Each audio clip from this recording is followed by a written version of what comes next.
Omicron के बाद corona के नए वेरिएंट ने दुनिया के कई देशों में दस्तक दे दी है। इस वेरिएंट का नाम है एरिस और ये ओमिक्रॉन का EG5.1 सब वेरिएंट है। इस वेरिएंट के मरीज अमेरिका और दक्षिण अफ्रीका समेत कई देशों में सामने आ रहे हैं। WHO ने कोरोना के इस नए वेरिएंट को लेकर सावधान रहने की चेतावनी भी जारी की है। हालांकि विशेषज्ञों का कहना है कि ये उतना घातक वेरिएंट नहीं है, बस मामूली सावधानी बरतते हुए इससे बचा जा सकता है।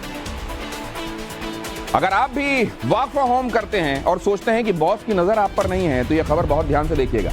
ऑस्ट्रेलिया में की स्ट्रोक टेक्नोलॉजी की वजह से एक महिला को अपनी नौकरी से हाथ धोना पड़ गया। दरअसल वो महिला ऑस्ट्रेलिया की एक इंश्योरेंस कंपनी में पिछले 18 साल से काम कर रही थी और लंबे वक्त से उसका वर्क फ्रॉम होम चल रहा था। कंपनी ने उस महिला के वर्क फ्रॉम होम की रिपोर्ट जांचने के लिए की स्ट्रोक टेक्नोलॉजी का इस्तेमाल किया।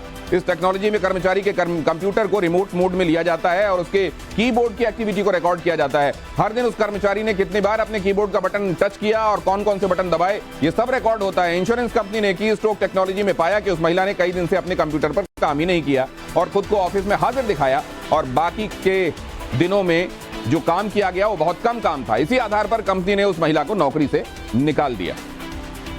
और अगली खबर यह है कि वर्क फ्रॉम होम इस महिला के लिए अगर मुसीबत बन गया तो वर्क फ्रॉम होम को लेकर यह खबर भी आपको देखना चाहिए, क्योंकि एक खबर जो आ रही है वो वर्क फ्रॉम होम वालों की चिंता बढ़ा सकती है। अमेरिका की कैलिफोर्निया यूनिवर्सिटी की एक रिसर्च में दावा किया गया है कि वर्क फ्रॉम होम कर रहे कर्मचारियों की प्रोडक्टिविटी यानी काम करने की क्षमता दफ्तरों में काम करने वाले कर्मचारियों के मुकाबले 18% तक कम होती है। आपको पता होगा कि कोरोना संकट के दौरान वर्क फ्रॉम होम का ट्रेंड शुरू हुआ और कई कंपनियां तो अभी तक उसी मोड में चल रही हैं, लेकिन कैलिफोर्निया यूनिवर्सिटी की इस रिसर्च के बाद शायद उन कंपनियों को अपने कर्मचारियों की प्रोडक्टिविटी के बारे में फिर से सोचना पड़े।